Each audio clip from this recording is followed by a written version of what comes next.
You know what makes a story truly scary and engaging? Not because it's elaborately staged or intentionally made to be horrifying, but because it comes from real experiences that happen to very ordinary people around us. Moments that happen suddenly in familiar places, making us realize that if it can happen to them, it can absolutely happen to us. Sounds creepy enough, right? Then follow me, because what you are about to hear are all true stories sent to me by the owners themselves. And if you have ever experienced anything strange, unusual, or haunting, send your story to the email in the description. Who knows, your story might appear in the next video of the channel. And remember to subscribe to the channel to follow more true stories. Now, let's get started.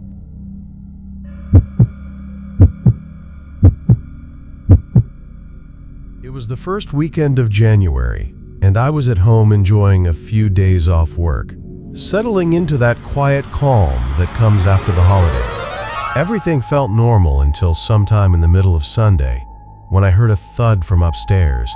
Just one soft thump that wasn't loud enough to scare me, but strange enough to make me look.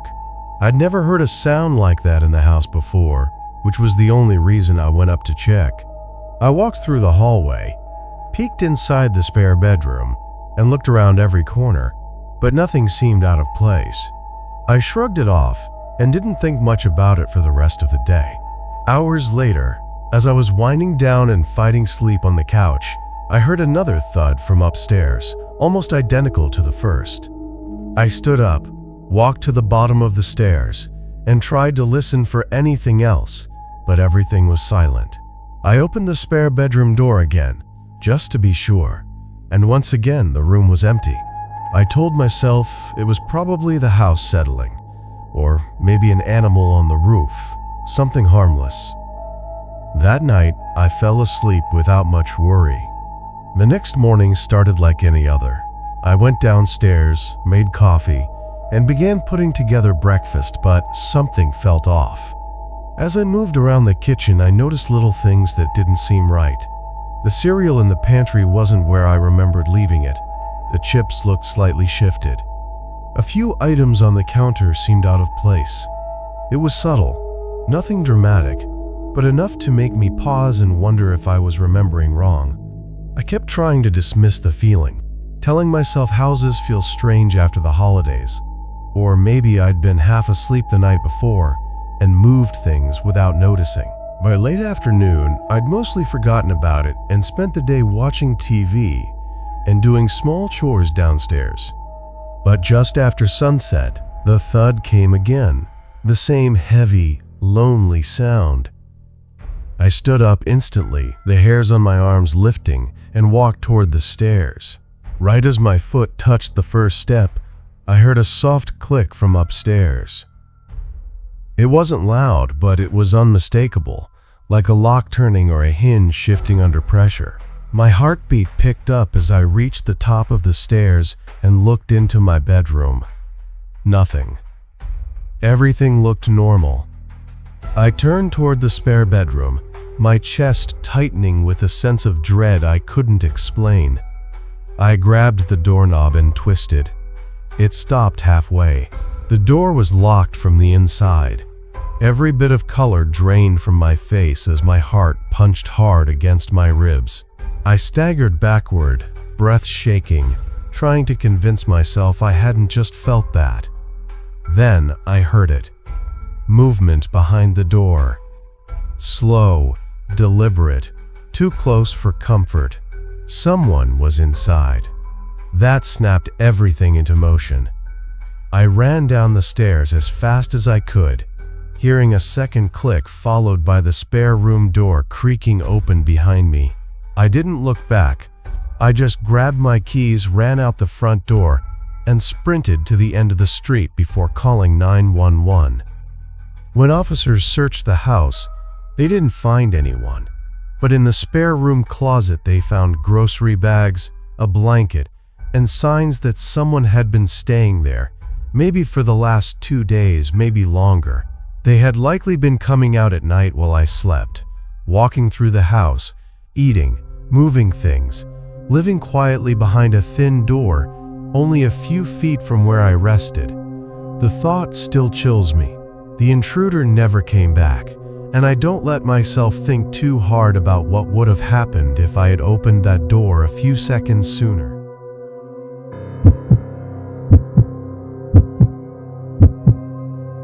I worked at a gas station for 3 years starting in 2017, and during my first winter there, I had a regular customer who always stood out. He was a trucker who called himself Daniels, and he came in during my night shifts often enough that I recognized him right away. He was always strangely cheerful, too cheerful for someone awake at 2 in the morning, and the smile he wore sometimes felt almost out of place on his face. He wasn't threatening, just unsettling in a way I could never explain. One night in December, he came in acting completely different. He greeted me like usual, but as he walked through the aisles, his face looked blank and tense, like something heavy was weighing on him.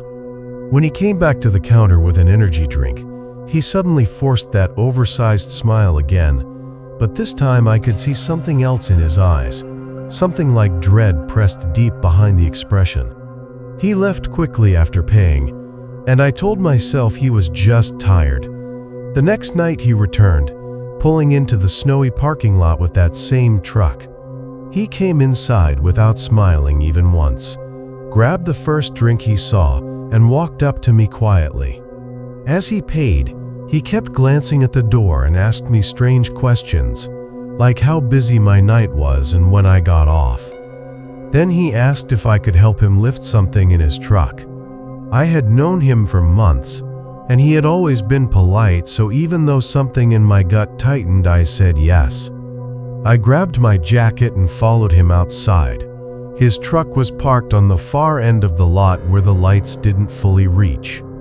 When he opened the passenger door, he climbed in on the driver's side and gestured for me to join him, telling me whatever he needed help with was right behind the seats. I climbed up, and he pointed toward the small door that led into the cargo area. He said he'd follow behind me. The moment he spoke, I felt something change in the air. The inside of the truck was freezing, and as I leaned forward to look at the door, I caught a horrible odor leaking from the cargo section. It hit me so hard I instinctively pulled back. When I looked at Daniels, his face was tight, but he was still wearing that forced smile, the one that didn't match his eyes at all.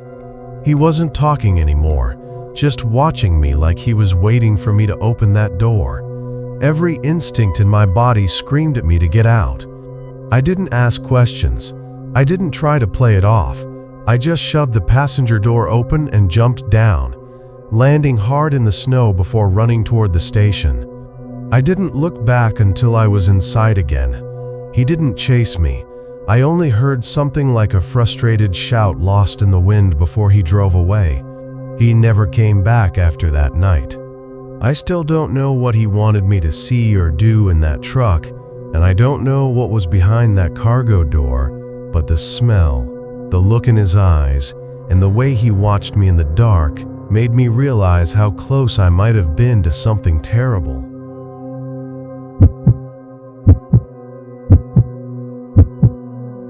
It was early November, and I was at home that night spending my day off inside by the fireplace because it was way too cold and snowy out for my liking. I had finished a handful of chores that needed to get done, but overall it had been a calm, quiet day. The news was running in the background, warning about high winds and possible blizzards expected to hit later in the evening, and by 5 o'clock I could already hear the storm picking up outside.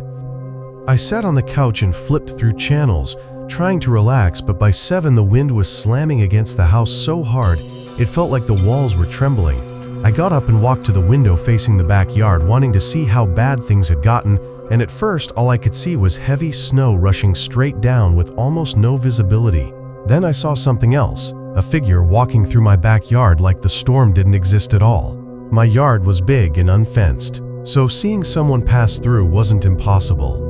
But seeing someone calmly walking during a blizzard felt wrong in every way. They didn't seem lost or panicked. They were just moving at a steady, normal pace toward the end of the yard, until the darkness and snow swallowed them completely. I stood there for a while trying to catch another glimpse, but nothing came back into view. Part of me worried they were freezing out there, but another part of me couldn't understand why anyone would be walking in that direction, because the road at the end of my yard led nowhere for miles. I went back to the couch, trying to focus on the TV, but my mind kept drifting back to that shadowy figure. Only a few minutes later, there was a knock at the door. My stomach dropped. I walked over and cracked it open just a little. A man in a heavy winter jacket stood there, his face pale and his nose bright red from the cold. I couldn't be sure it was the same person I had seen, but everything in me told me it was. He gave a shaky smile and said he was waiting for a ride to pick him up. He asked if he could come inside just for a few minutes to warm up until they arrived. For a moment, I considered it. Anyone would feel torn in that situation.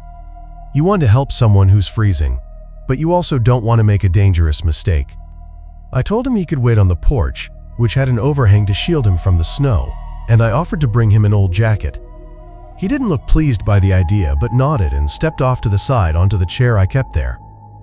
I locked the door and went upstairs to grab the jacket, but when I came back down and reached for the lock, something made me pause. A tiny instinct, a cold feeling. I leaned toward the peephole. The man wasn't sitting anymore.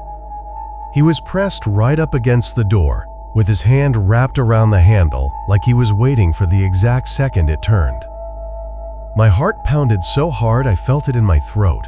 I stepped back and quietly dialed 911, whispering into the phone while keeping my eyes locked on that door. When the operator said officers were on their way, I checked the peephole again. The man was gone. Not on the porch, not in the yard. Just gone, as if he had vanished into the storm. The police searched the area but found nothing, no tracks besides the ones already half covered by snow. I still don't know what he wanted or what he planned to do if I had opened that door, but the thought of how close I came still makes my chest tighten. And every November, when the wind hits the house just right, I remember that moment and hope he never finds his way back.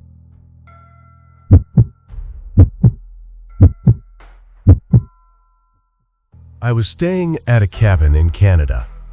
It was a small family lodge my grandparents built years ago. Nothing fancy, just a quiet place off the grid where someone in the family would go to recharge every now and then. This was right after the new year, and I planned to stay 3 nights. The cabin sat in the middle of nowhere, miles from any road, and the only way to reach it that time of year was by snowmobile.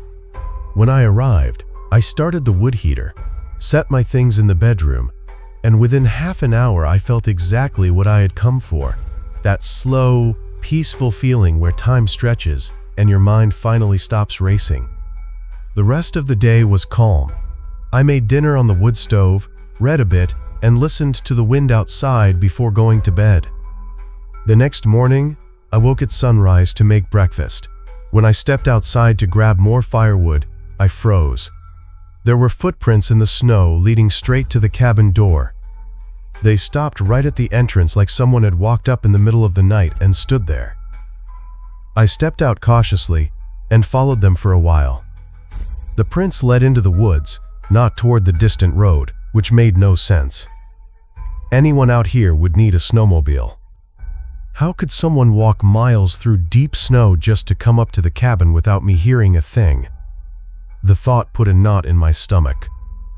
Still, after bringing in the wood, I convinced myself that maybe it was some lost traveler or someone passing through by mistake. Leaving would take hours, and I didn't want to ruin the entire trip, so I stayed, but kept watch from the window every few minutes. Nothing happened, and eventually the morning turned into early afternoon. As the sun climbed and the cold lifted a little, I put on my jacket to walk through the woods. I figured maybe I'd follow the footprints again and see if they led to another cabin, something that would make all of this make sense. I walked for about 20 minutes, weaving between the trees, seeing nothing but endless forest and the same steady line of prints. Then I heard it, one crisp crunch of snow just ahead of me. I snapped my head up, and the woods went dead silent. No wind, no birds, nothing. But I knew what I heard. It was a footstep, close enough that whoever made it had to be hiding behind one of the trees 10 or 15 feet in front of me. My skin crawled as goosebumps spread down my arms.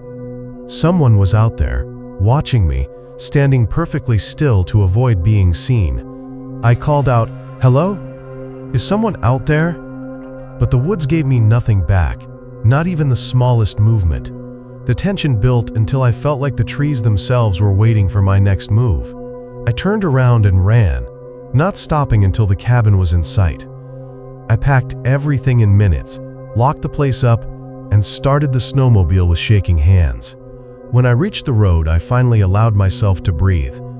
I still don't know who came to the cabin that night or why they were walking back toward it that morning. All I know is that if I had stayed a little longer, I might have found out the hard way. I haven't returned to the cabin since.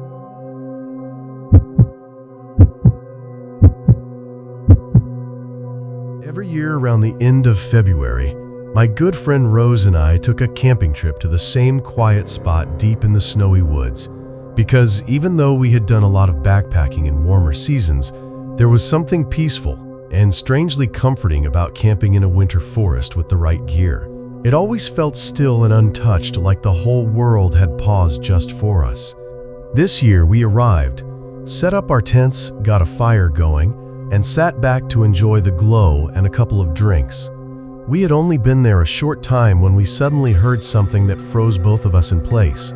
It was a dark, echoing scream carrying across the landscape, sharp enough to slice through the quiet air. It lasted only a few seconds, then everything went silent again. Rose and I both jumped up from our chairs, our hearts racing as we stared into the direction the sound came from. She tried to convince herself it was an animal making a strange, human-sounding call because she didn't want to believe anyone else was out here. But everything in my gut told me it was a person. We stood there listening, waiting, half expecting it to come again, but nothing happened. Eventually the sun began to set, and the temperature dropped fast, so we added wood to the fire, made some food, and tried to relax. That was when the scream cut through the trees again, only this time it was much closer, maybe only a couple hundred feet from our camp. Rose and I looked at each other, both knowing we had to check it out before the light was completely gone. I grabbed my knife just for safety, and we layered up and headed into the woods. Each step felt heavier than the last as we moved slowly, unsure of what we were walking into. We had only made it about 150 feet when the scream sounded again, practically right beside us. We stopped instantly, staring into the trees, but there was nothing. The silence that followed was worse than the sound.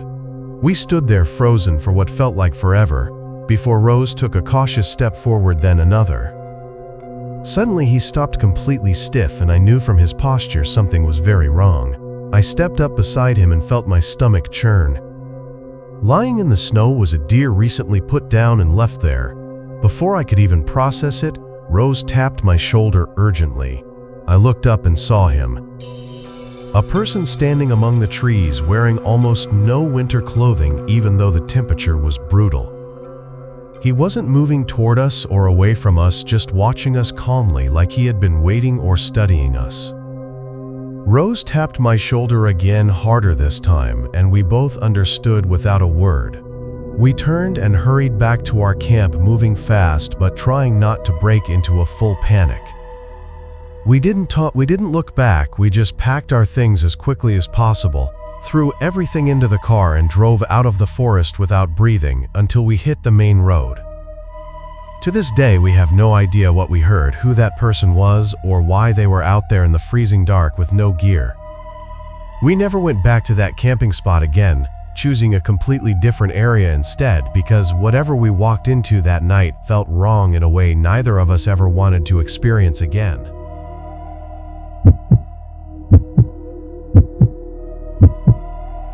It was the day before Christmas Eve, and I had hopped into my car to do a few DoorDash deliveries, hoping the holiday season would bring better tips.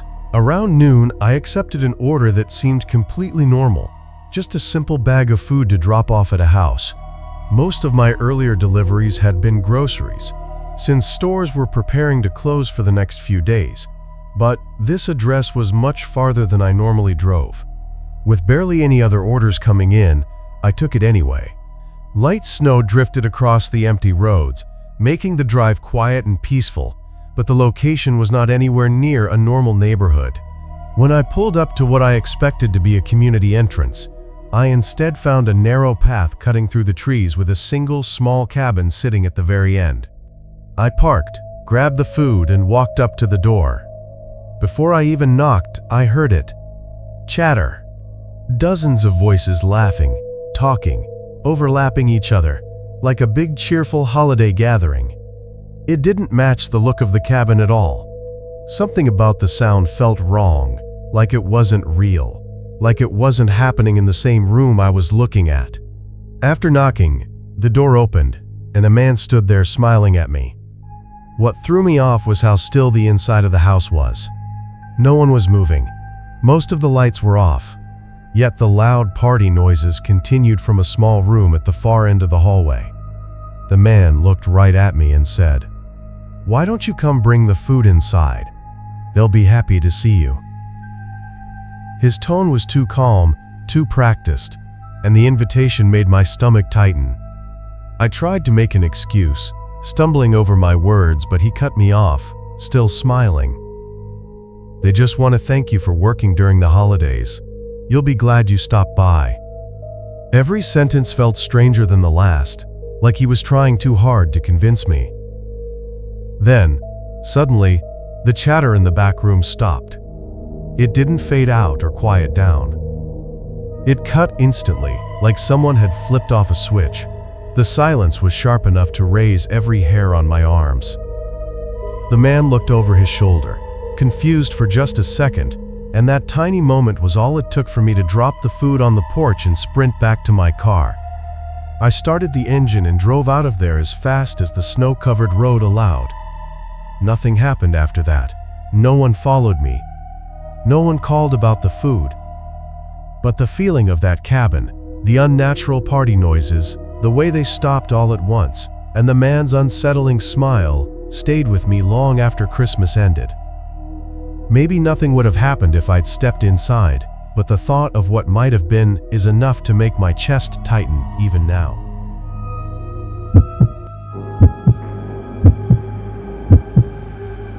It was New Year's Eve, and even though I was never the type who loved big parties or loud crowds, I always seemed to get talked into going out on nights like this. My friend was hosting a party at his place, and he was known as the rich friend because he had a big house, a long driveway, and enough land that you couldn't even see his nearest neighbor. My buddy Trav picked me up around 8, and we drove over together. There were maybe 10 or 20 people there, nothing wild, but enough to get me drinking more than I should have.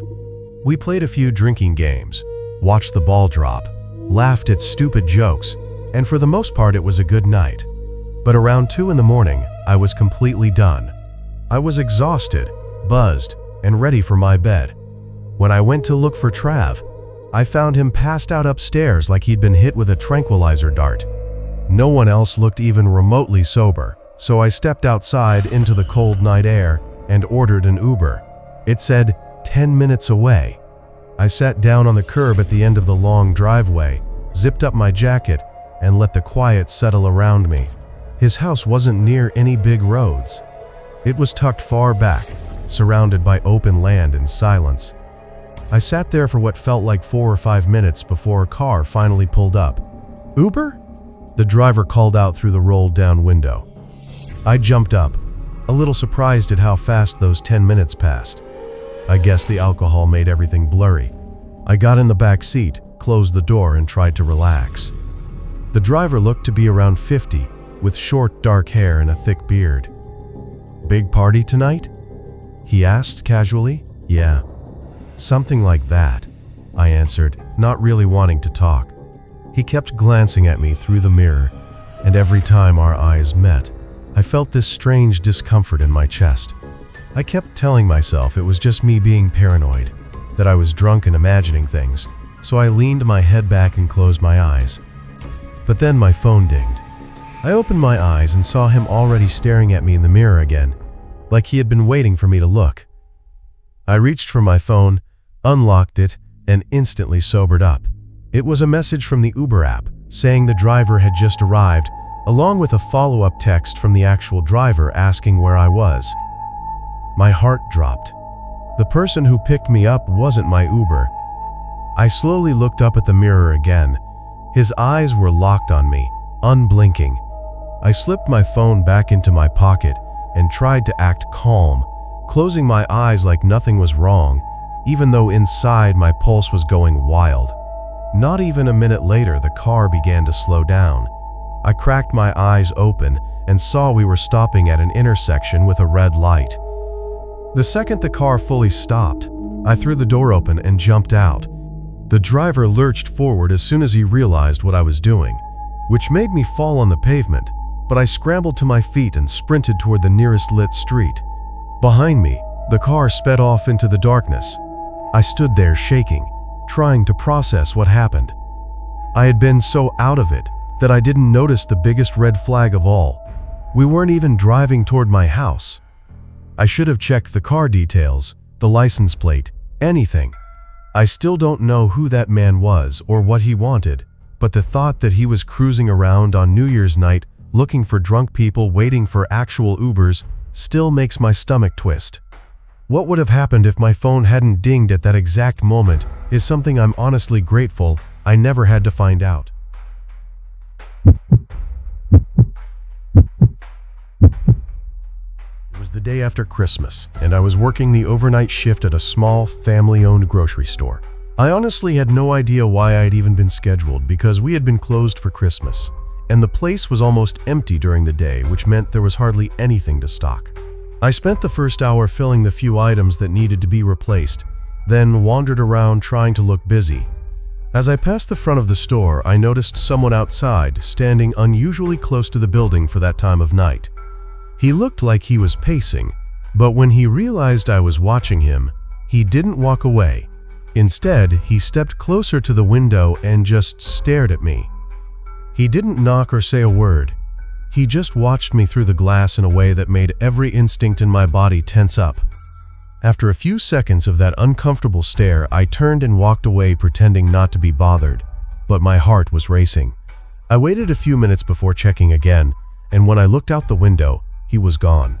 I let out a long breath, trying to convince myself that it was nothing, and continued wandering through the aisles. Maybe 10 minutes passed before I turned a corner and froze. Several boxes had fallen from the shelves and were scattered across the floor. These weren't light items that could tip over on their own. Someone had moved them. As I stood there trying to understand what happened, I heard a sound from the end of the aisle.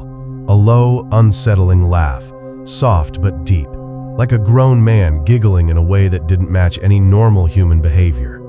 The sound crawled up my spine. I thought about confronting him for half a second, but then I remembered the man at the window. He was tall, broad, and could have had anything hidden under that jacket.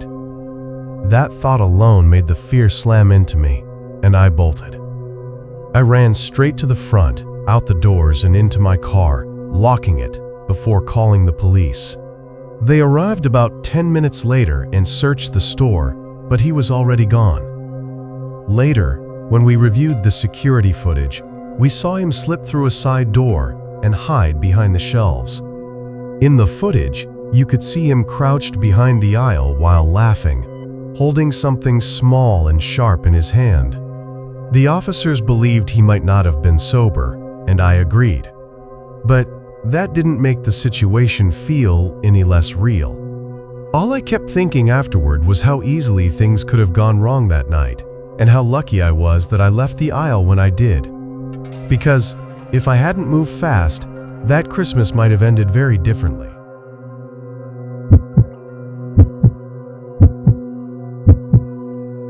I was visiting my family for the holidays last year, and since they live 18 hours away, I usually try to push through the whole drive in one long stretch. This time, though, winter showed up early, and the snow slowed everything down so much that I knew I would eventually have to stop for the night. I hadn't booked a hotel because I didn't know how far I'd get before exhaustion hit, and my plan was just to pull into whatever place looked open. When I left, Only a light sprinkle of snow fell, but the farther I drove, the heavier it became until the sky looked like a sheet of white. The roads stayed drivable, but everyone was creeping along, and by the 7-hour mark, one still hadn't made it halfway. The clock hit 8, and frustration settled in because I knew I should have been much farther by then, yet I kept driving because I didn't want the next day to be even worse. By 11 I was exhausted. The roads were covered with untouched snow, and I finally took the next exit to stop. A small motel appeared at the end of the ramp, a long single-story row of rooms with dim lights and a sign that looked older than I was. I pulled in, parked near the entrance, and walked into the tiny lobby. The desk was empty except for a sign that said, "Be back in 15" with a little picture of a coffee cup. I sighed, stepped back into the cold, and headed toward my car, but this time I noticed something I hadn't seen before. The entire parking lot was empty. Not one car, not even fresh tire marks. It looked like no one had stayed there at all that night. I got back into my car, turned on the heat, and waited, but the longer I sat there, the more uneasy I felt. If the desk worker had stepped out for a break, where would they have gone in a place with nothing around for miles? I tried to think about my options, but exhaustion dragged me under, and I ended up falling asleep in my seat. When I opened my eyes again, a few hours had passed, and the storm had gotten worse. Snow pounded against the windshield, and wind rocked the car hard enough to make my nerves spike. I pushed myself upright and froze because there was a man outside my window staring straight at me. The moment our eyes met, he stepped back and shouted to someone across the lot. I looked past him and saw a truck I hadn't noticed before. Another man climbed out, and together they began walking toward me through the snow. The second man circled my car, pulling on every door handle, testing each one while the first man stayed near my window. Panic hit me all at once. I threw the car into reverse, but the tires spun in the deep snow, and the men moved faster, shouting to each other. One of them yelled to break the back window, and the sound of glass snapping behind me made my hands shake. Snow flew everywhere as I fought to get traction, and then I felt a rush of cold air against my neck because one of the men had reached through the broken window and was grabbing for the door. Just as he managed to open it and lean halfway inside, the car suddenly caught grip. I spun the wheel and the man slipped back out into the snow while I shot forward, turning out of the lot as fast as the storm allowed. The truck's engine roared behind me for a moment, but once I reached the main road, they stopped following. I didn't slow down for miles. Later, after the fear settled, I kept thinking about how empty that motel lot was, how there was no sign of other travelers, no sign anyone actually worked there, and how the men appeared only after I fell asleep. Maybe they watched the place. Maybe they waited for people like me to pull in on nights when the weather hit everything. I'll never know what they intended, but that night taught me something I won't forget. Never fall asleep in a place that feels wrong, because sometimes the danger is already watching before you even close your eyes.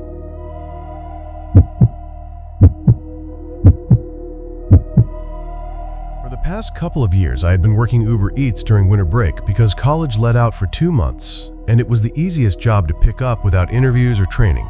I never worked during the school year, so the holidays were my only chance to make enough money to last until the next break. It was a few weeks before Christmas when this happened.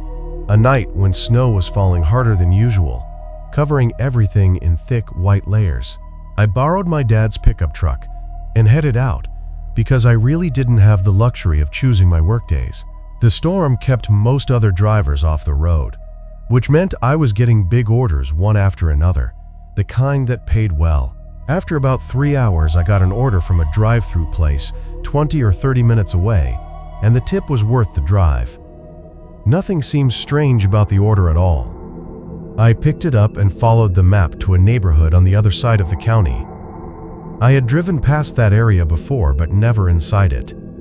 By the time I arrived, it was midnight, and the snow had piled up so high it made driving feel like pushing through sand. I told myself this would be the last delivery of the night before going home. The neighborhood was full of huge old houses spaced far apart. They weren't modern or fancy, just big dark silhouettes lined along long winding roads. It took a while to reach the address. The driveway was buried under at least a foot of snow, so I parked on the street and walked to the house, my shoes and pants soaking instantly. No lights were on inside. Instead, there was a notice taped to the front door. I stepped onto the porch to read it. The top said, "Notice," in bold red font, and the first lines mentioned something issued by the county. But before I could read more, I heard footsteps crunching in the snow behind me. I turned around and saw a man coming from around the side of the garage. He had a buzz cut, a dirty jacket, and a strange stiffness to his walk. "Just dropping off your order," I said, trying to keep things normal, but he didn't reply. He stopped a few feet away and held out his hand for the bag. I gave it to him, expecting him to immediately go inside, but he didn't move. He just stared at me with tired, unfocused eyes. The longer we stood there, the more wrong everything felt. Why was he outside waiting in a snowstorm? Why were there no lights on if he lived here? I stepped to the side and said, "Have a good night, sir," ready to walk back to my truck, but before I could get past him, he twisted suddenly, swinging his arm out like he wanted to grab me. I stumbled back, and he stepped toward me, his voice low and strained as he said, "Come with me." Reaching out again, panic shot through me, and I moved backward through the deep snow as he tried to follow, shouting for me to stop. The second I reached solid ground, I ran. He was fast, but not fast enough in the heavy snow. I got inside the truck, slammed the door, and backed out before he could reach me. When I checked my mirror, he was standing in the driveway just watching me with this blank expression that made my entire body go cold. Once I was out of the neighborhood, I called the police. Later that night they told me something that still chills me. The house wasn't owned by anyone at the moment. It was empty, no utilities, no registered occupants. The notice I saw on the door was related to that. Whoever that man was, he had no reason to be there, and whatever he wanted from me was something I don't even want to imagine. Ever since that night, anytime I pull up to a house with no lights on, especially around the holidays, a part of me still wonders if he'll be standing there again, waiting.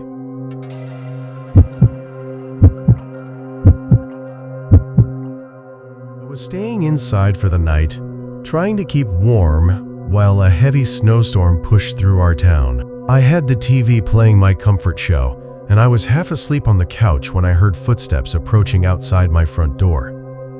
The boots were loud enough to snap me awake. I stared at the door, waiting for a knock, but nothing happened. Whoever was out there just stood still for a few seconds, then took a few steps before everything went quiet again. It sounded like they stepped off the porch and into the snow, but after that, I couldn't hear a single thing. Confused, I got up and looked through the window. The storm was worse than I expected, almost completely white outside with only the faintest visibility. I could barely make out shoe prints leading away from the porch, disappearing into the blur of snow. The whole thing felt strange. Why had someone walked up to my door in this weather only to turn away without knocking? I checked the side and back windows for more prints, but the storm had already started covering everything. With no answers, I went back to the couch and tried to shake off the uneasiness. An hour passed with nothing else happening, and the soft rumble of the wind, mixed with the low hum of the TV, slowly pulled me toward sleep. When my eyes opened again, the room was dark. The TV had switched to its timeout screen, glowing 3 a.m. The storm was still raging outside, but something about the sound felt off. It wasn't muffled the way it should have been. It sounded sharp, too clear, as if the wind was inside the house with me. My eyes snapped open, and I sat up fast. Then I saw them, water spots all over the floor, trailing toward the front of the house. My heart dropped as I turned and saw the front door wide open, snow pouring inside and melting on the carpet. Boot prints were stamped across the floor leading through the hallway. They looked like the same prints I'd seen earlier, only now they were inside my home. I grabbed my phone and locked myself in the bathroom while calling for help. By the time officers arrived, the intruder was long gone. They told me it looked like someone came in, walked around slowly, checking rooms, searching for something specific, then walked right back out into the storm. What chills me the most is that while they were in my house, they either didn't notice me sleeping on the couch or moved quietly enough to walk past me without waking me. Even now, the thought of someone standing inside my home while I slept has kept me from having a single peaceful night since, because every tiny creak makes me wonder if someone is back inside, moving through the dark.